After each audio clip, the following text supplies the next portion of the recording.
Our thanks to Colin Hawes then and the Wizard of Oz himself, Andrew Brown, for guiding us through the Australian action we've enjoyed so much here on Go Barking Mad in 2002. Now we're going to be looking back at the great US action, and joining me is our resident expert, Big Dave Orton. Welcome, Jason. Excellent stuff. Yes, indeed. Okay, so now you've had a look at the Irish and indeed the Australian action where all the superstars are indeed seen. Here we come to the land of the punter. Yes, the land of the punter indeed. Now we've, as you say, looked back at the Irish and the Australian, and it has been great stuff to watch and enjoy, but it hasn't had a lot of festive cheer. Not until now. So, Dave, may I present you with the hat? Fantastic.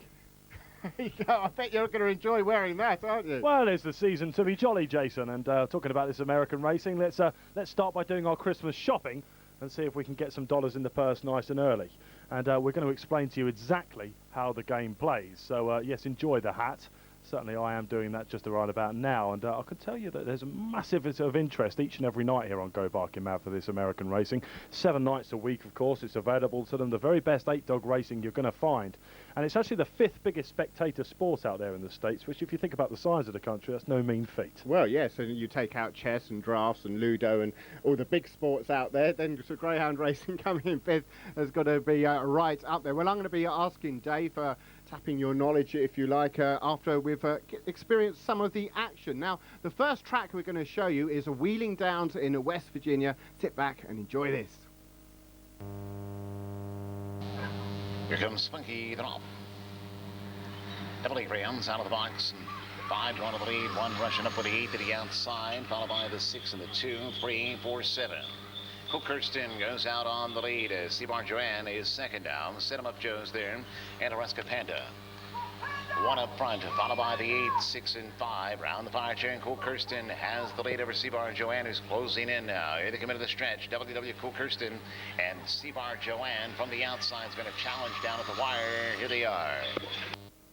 WW Cool Kirsten then winning at Wheeling Downs. Now, one thing about American racing, as opposed to racing in Ireland and Australia, is that a lot of the greyhounds seem to race at just one track. Yeah, that's right. They race about 15 states over there, so it's, you know, a big stateside operation out there. The Parry Mutual is their way of going, and we'll be talking about that in a little while. They keep the dogs basically to each and every track. Now, there are reasons for this. It's really basically designed so you at home can get to follow your individuals, say right from the maiden where they start off, right through hopefully to a double A grade, which is what you were seeing there. And that WW dog, the Cool Kirsten, is a great example, Jason, because that Cool Kirsten started when we picked up this service here on Go Barking Mad. This Australian and American 8-dog racing, and here in America it won its maiden. It's gone straight through the grades and managed to stay in the double A grade. It's a superstar, and it's always backed into favouritism in every single race. Yeah, and it really does help the punter, doesn't it, when they are running at the one track? Absolutely, yeah, simple as that, because you know what we see it here in the UK and also down there in Australia where they get a good idea of all the different distances. They're track specialists, it's as simple as that, and you get to know the racing styles, and it helps us work out the mathematics of a race. It's pretty simple to do that over there. Yeah, it really does take out one of the quandaries, if you like. You don't have to worry about new tracks. Well, let's continue and look at another track now. It's the brilliantly named Wonderland in Massachusetts. There goes Swifty, and they're off. 1 and 2 come out early. Now the 2 shuffles back. The 8 angles over. 4's right there. 7, 5 inside. 6 as they head around the turn. The 8 Arnos Clemenza gets the lead in the 1K Alfara. Then the 3 and 4 battle. It's Constantita Valid Buzzer. And the 7 and 2 Pamela's Pride and Ricky Wall Street go into the escape turn together. And at the back are the 5 Glitz and Glamour with the 6 Stormed Off watching it all. The 8 Arnos Clemenza though is really out there by a long way. Now moving up at the 4 Valid Buzzer, trying to gain second on the 1K Alfara as they go around the far turn. And it's all the 8 Arno Clemenza. Thanks for playing, folks. He's going home a winner. It's going to be 8-4-1. Arnold Clemenza then spread eagling them there at Wonderland. Now, one thing I want to ask you about, Dave, is the bunnies' names. They have such wonderful names. This is it, and again, it's all geared around the totes operations. It's the betting, basically. You can see a lot of these tracks out there. You know how they do things in America. They like to go overboard on some things, don't they? Like, for example, Halloween night, the way he was calling Spunky and Swifty, for example. We've got Tucson's famous bunny coming up a little bit later on. We have that each and out. You know, into the wee small hours we go. They like to call them home. The commentator over there are legendary as well. Roland Hoyts over at Wonderland, for example. The names, it basically gets sort of geared up to get us right down. They started racing at Wonderland around about 1924, and well, it was the names of the track that were designed to grab the public's imagination, basically, and did that it do. On the recent Derby night in Wonderland, they had roughly around about $50 million stateside going into the pools. Oh, you were over there, were you? That's it, having a go on the jolly. Absolutely, too right. So yes, indeed, basically, here at Wonderland, for example, in Massachusetts, we know our superstars, don't we? We get to see the clock holder, Jason, over there in America, racing around about twice fortnightly as well. It's not like, for example, Serene Rumble or a decent superstar like that in be it Ireland or Australia. Down under we've got Modern Assassin, for example. You've had a good look at all those individuals. Here you see the superstars every single week, so it's a good chance to really know your dogs and get involved. Yeah, you see them coming out time and time again. It really is fantastic stuff. Now, one thing I want to ask you about, Dave, which we've had a lot of emails about here on Go Barking Mad, is the US grading system. I think it's simplicity itself, and once again, is there to aid the punter. Yeah, I'm a big fan, Jason. Simple as that. I wasn't so sure about it when I came to this American racing, probably like people watching at home for the first time. You're having a look, a dog enters the track, a young 2001 dog will go straight into a maiden. They have trials over there, first of all, separate schooling nights, and actually have 8 dog trials as well, so we can take trial form very literally over there. And I think maidens are fantastic punting modules. We have a look at them, the values there, isn't it? You see these up-and-coming superstars, the American public always latch onto them, and hopefully, you know, it's the great tale, isn't it, of backing a maiden superstar in its maiden race. It then wins a maiden and will go up to the D or the C grade, the respective lowest grade at the track. Each and every track actually is an E grade, but we go right up to an A at Wheeling Downs, for example, the race you saw earlier here. That was a double A grade, and they're the very top of the draw over there, and we get to see them each and every night. They put on 5 different top grade races from every single track, always about 3 or 4 tracks a night. Now, the biggest thing over in there for the punters, and they tend to latch on big time, the big players, is when an individual is downgraded. A dog is given 3 consecutive runs in any set grade to come in the top 3. That's the first, second or third. That's the placings, as we know, the business end of the race. If they don't achieve that, they get an immediate downgrade. And what with there being quite a golfing class, Jason, good things often they are. Yeah, they certainly are, and we'll be finding out a few of your good things for the future coming up a little bit later, but we'll continue with our look back at the US tracks, and now we're going to go and have a look at a Tucson in the fair state of Arizona. They're off and running in the Grade B 10th. Number 4 and 7 break out well, along with the 3 and 5. Then it's the second division of the 8, 6, 2 and 1. They sprint through that first turn. 2, 6 and 1 ran themselves wide in the back of the pack. The number 7 gains the lead. That's TV Red Racer. Now the 3 takes over the top spot. Wild Waldo, post time favorite, showing wide. Down the final stretch they go, and it's a runaway slam dunk win for the 3, followed by the 4, 7 and 5. Another exhilarating race there, and a taste of Tucson, Arizona. Now, of course, America, we've already touched on it, is such a big country. Is there any great differential between the different tracks out there? Well, it's interesting. Wheeling Downs, for example, I guess would be the exalted track that we have out there. That's a Grade 1 track out there. There's about 4 of them.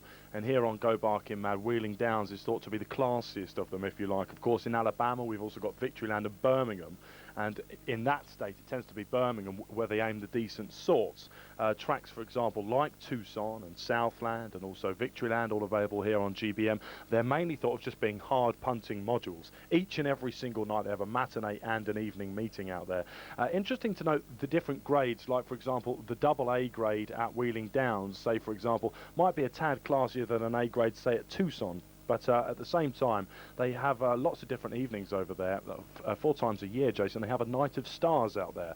And that means that every single track puts on a race a night. This is done quarterly a year. And they put on a stayers race over the 6 bend action over there. And they get their very best races at the track, all to go into sort of a stateside pool, if you like. And they all bet into each race of the night. And sometimes we see a golfing class between all these top grades. Say, for example, getting into these double A grades is, you know, no mean feat, and certainly working them out. Dogs on a roll with recent form tend to be taking the honours. Of course, what with the computer draw over there, Jason, there's no seeding, of course. It's the racing secretary the night before, when there is all the entries are actually brought out. They put it into a computer, and the one dog is just the complete luck of the draw.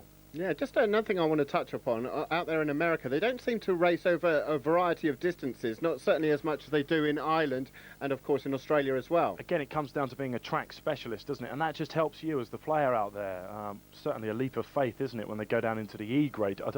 I wonder whether you know this, Jace. At each and every track, they don't have 4-bend E grade races. Now, the E grade is the very bottom grade over there. And again, class-wise, a lot of people won't like to touch it. But punting-wise, it's interesting because they don't have any 4-bend E grade races. They're all over the stamina sapping 6-bend races, and they're basically to qualify you have to be unplaced in 4 consecutive D grades. That's the obvious grade above to actually get into it. And sometimes we see some classy dogs stuck in the E grade. Why? Because they don't stay, therefore they won't be getting out of it.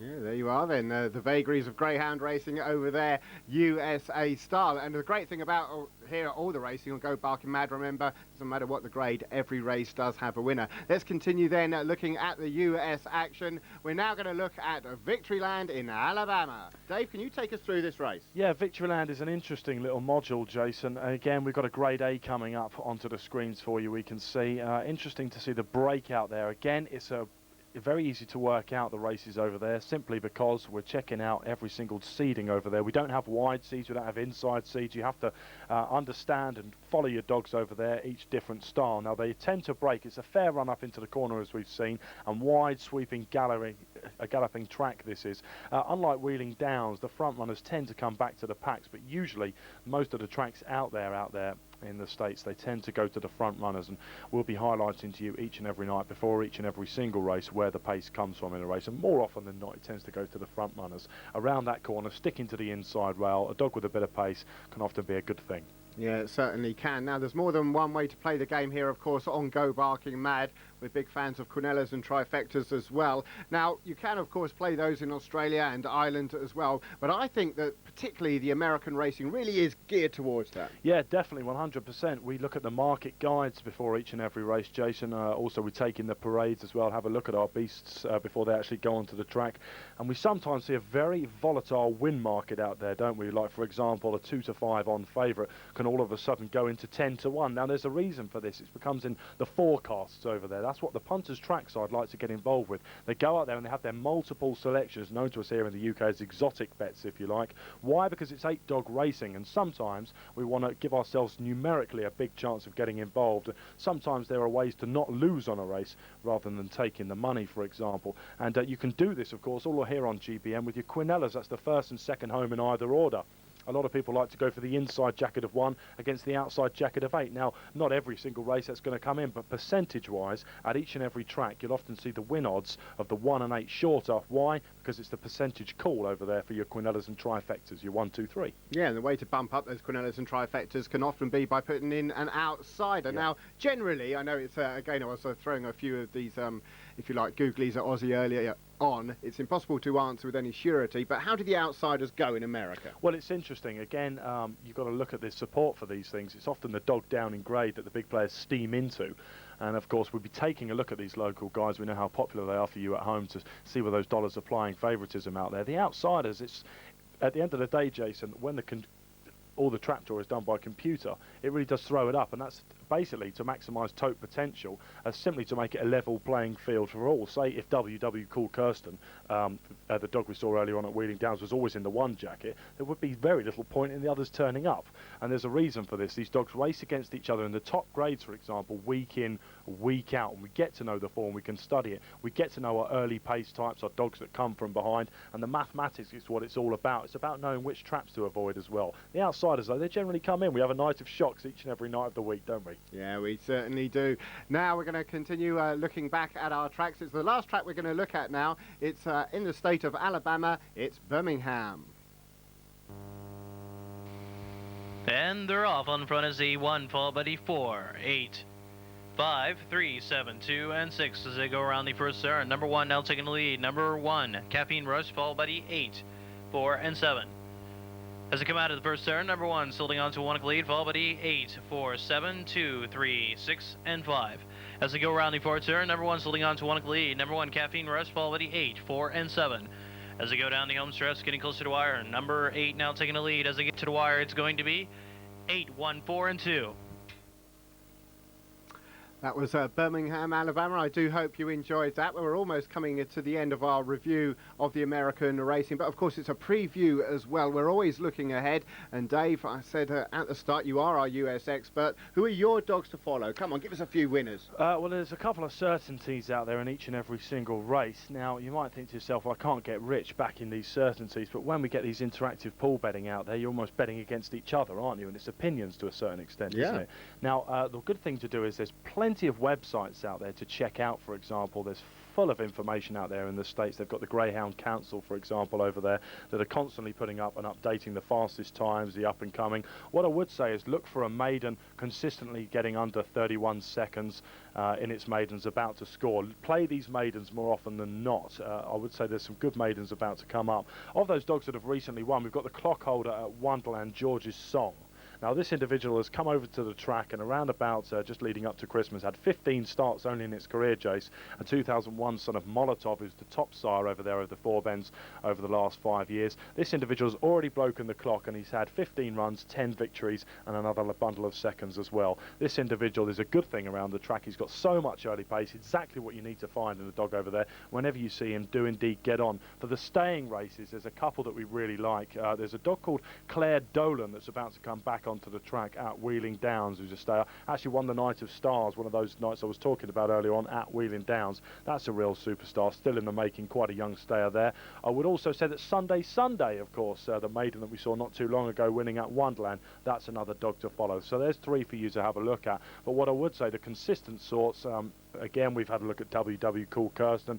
Wheeling Downs have got their own superstar who once back from injury, Jeannie's Champion from the kennel of Wayne Ward. That's one to follow. Again, it's knowing your dogs and when to get them in the right jackets, isn't it? Yes, it certainly is. And there you are then, Dave, outlining some dogs to follow. So whether it be George's Song over there in America, or Sunday, for example, or Serene Rumble in Ireland, or the Great Boomeroo in Australia. There's plenty to come up here in 2003 on Go Barking Mad. We do hope you've enjoyed this look back at 2002. And remember, in 2003, keep getting ahead and pressing the red with us here at GBM. Red Button Racing is simple to play. Just press the red button on your remote control and you will see the menu screen. When you register, you are asked to input your details and nominate a username and password. You're now ready for Red Button Racing.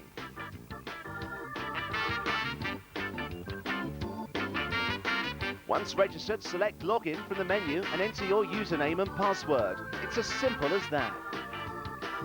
Then, for the price of a local call, your Digibox dials into the Sky Active Centre. Once connected, select the meeting that you're interested in and you can check out the latest lines of Greyhound form. If you wish to play, then make your selection and press the blue button. Then your involvement is confirmed. If you wish to play the Quinella game, then you need to decide which dogs will come first and second in either order. You may choose as many permutations as you like. Once you've made your selection, you can watch the action in full size by pressing the red button and selecting full video. You still remain connected at local rate, so you can easily make more selections later on. And finally, when the race is over, you can check out all the latest results for the current meetings and those recently completed on your Doggy digital channel. All the important information available at your interactive fingertips. Red Button Racing is simple to play and great fun for all. So stop guessing and start pressing.